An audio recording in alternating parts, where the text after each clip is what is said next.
Tostões da Mina, comprava livros. Hoje tem resenha de Eu Sei Porque o Pássaro Canta na Gaiola. Você fala, Rafaela, que título é esse? Se você nunca viu nenhuma resenha sobre esse livro, ele primeiro saiu na Tag Inéditos, né? Já tem um tempinho, acho que um ano e pouco. E agora ele está sendo publicado, na verdade foi lançado esse ano, pela editora Astral Cultural, que é minha parceira. E ela enviou o livro pra mim já tem mais ou menos, tem mais de um mês, mais ou menos, né? Mas como vocês sabem, eu geralmente leio os livros ou muito no desespero, ou eu deixo um pouquinho para um momento que eu acho que eu esteja preparada. Por quê? Porque eu já tinha ouvido falar desse livro, eu sabia que o tema era forte, eu sabia que eu ia estar muito abalada, e aí eu fui lendo aos pouquinhos. Gente, eu terminei destruída. Terminei muito destruída. Então eu já aviso a vocês uma coisa, eu vou tentar não dar spoilers nessa história, apesar de ser uma história real. Vou tocar alguns pontos fortes e também já aviso que esse livro é muito pesado para quem já sofreu algum abuso sexual, enfim. Ele é a história da Maya Angelou, que na verdade se chama Marguerite. Ela faleceu em 2014 e ela era uma das pessoas mais conhecidas, umas americanas mais conhecidas por levantar a bandeira contra a segregação racial. Por tudo que ela viveu, por tudo que ela passou, por toda a questão de ela ser mulher e ter sofrido tanto, não só do racismo, mas também de ser mulher, né? De não poder várias coisas, de ter passado por várias e várias dificuldades na vida por essas duas questões. A gente vai ver aqui, gente, quando você começa o livro, você já pega um prefácio de Oprah Winfrey, ninguém menos do que Oprah. E a Oprah, gente, é uma mulher maravilhosa. A gente sabe que assim, diferente de Stephen King, que já me decepcionei em alguns livros que ele indicou, não sei porquê, a Oprah, todos os livros que ela me indicou e que eu já falei até pra vocês aqui, são livros maravilhosos. Então, esse aqui não deixou a desejar de forma alguma, e tem um prefácio explicando como a Oprah conheceu a história dela, como foi conhecê-la de verdade. Ela tinha pedido uma entrevista de 5 minutos, ela acabou ficando amiga dela, então ela teve uma relação, né, com a Maya até a sua morte, como ela foi importante para a história das mulheres negras americanas e também ao redor do mundo, como ela teve um papel fundamental para que as pessoas começassem a ver as atrocidades que são feitas quando se pratica racismo, quando você está diante de desigualdade, de violação de todos os seus direitos, de abusos, né, morais, sexuais. Então, assim, é muito, muito forte tudo que tem aqui. Depois a gente vai para Djamila, que também é, né, uma brasileira maravilhosa, que também sempre as indicações dela são fantásticas. E tem uma frase aqui que eu amei, que é dela e que fala assim, abre aspas, que não é da Djamila, mas a Djamila fala que é da Maya. Abre aspas. Não existe agonia maior do que guardar uma história não contada dentro de você, fecha aspas. A Djamila é mestre pesquisadora política, né? A Oprah, como todo mundo sabe, é jornalista, apresentadora e tal. Gente, e assim, eu nem sei por onde começar, porque conta da história dela desde pequena com o irmão dela mais velho, Bailey.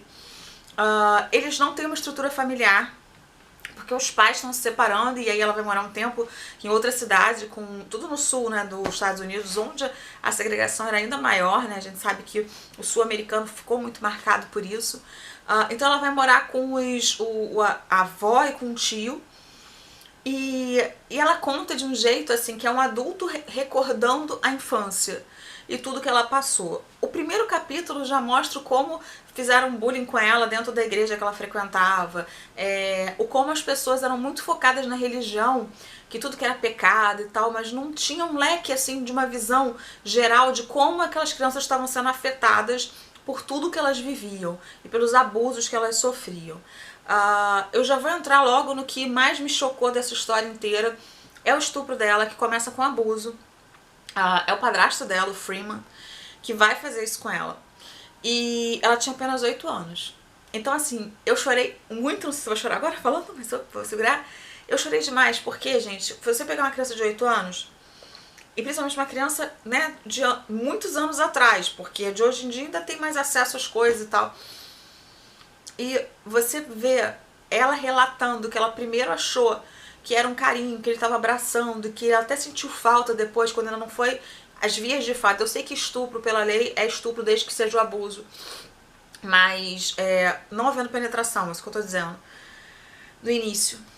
E depois acontece. E ela descrevendo, eu tive que fechar. Eu chorava, chorava, chorava, e depois eu voltei a ler. Eu sempre falo isso pra vocês, tanto em filme quanto em livro, cenas de estupro me incomodam profundamente. Com crianças me incomodam ao cubo.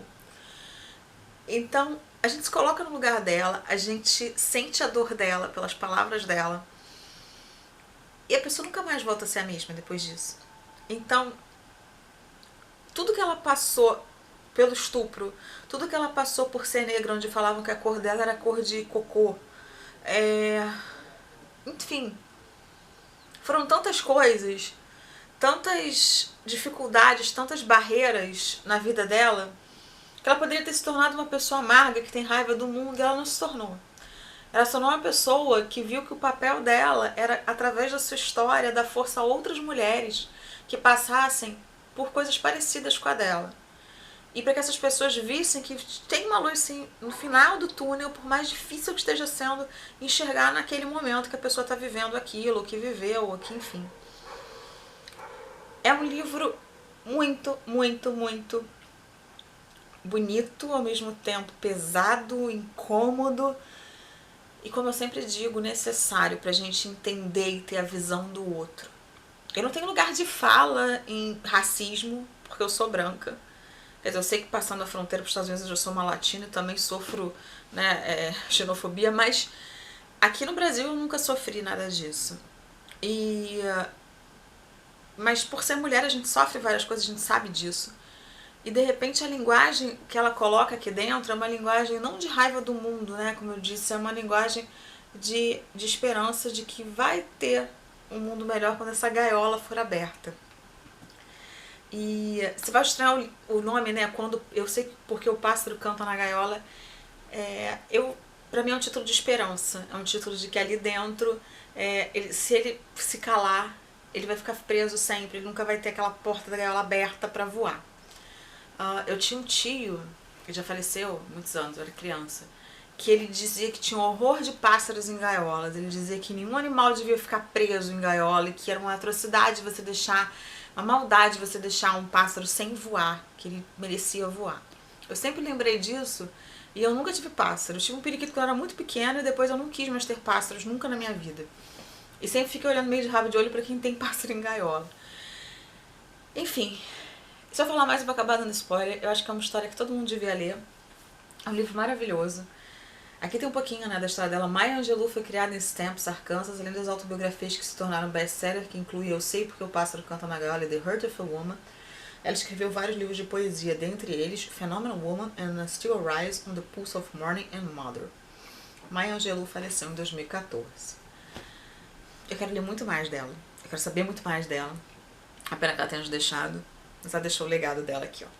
Nessas palavras bem traduzidas e divulgadas pelo mundo todo. Fica aqui a minha recomendação de uma leitura forte, mas muito bacana. Vou deixar o link aqui embaixo. Se vocês quiserem comprar, por favor, comprem pelo meu link. Não esquece de deixar o like nesse vídeo, não esquece de comentar se vocês já leram o que vocês acharam dessa vídeo resenha. É sempre muito bacana e maravilhoso saber a opinião de vocês sobre os vídeos que eu gravo. É isso, um beijo grande. E antes disso também vou deixar minha agenda da Bienal aqui embaixo. Se você estiver na Bienal, por favor, vá lá me ver. Minha mãe, não tô com dinheiro pra comprar seus livros. Ok, passa, me dá um abraço, tira uma selfie, não me deixa lá sozinha, tá, gente? São 7 dias lá, em pezinha no stand, então vai me ver. Todas as datas aqui embaixo, na caixa de descrição. Um agradecimento à Astral Cultural por ter enviado o livro pra mim. E a você que me acompanha há tanto tempo aí, seja no canal, no blog, em qualquer uma das redes sociais da menina que comprava livros. Beijo grande. Tchau, tchau. Agora eu vou.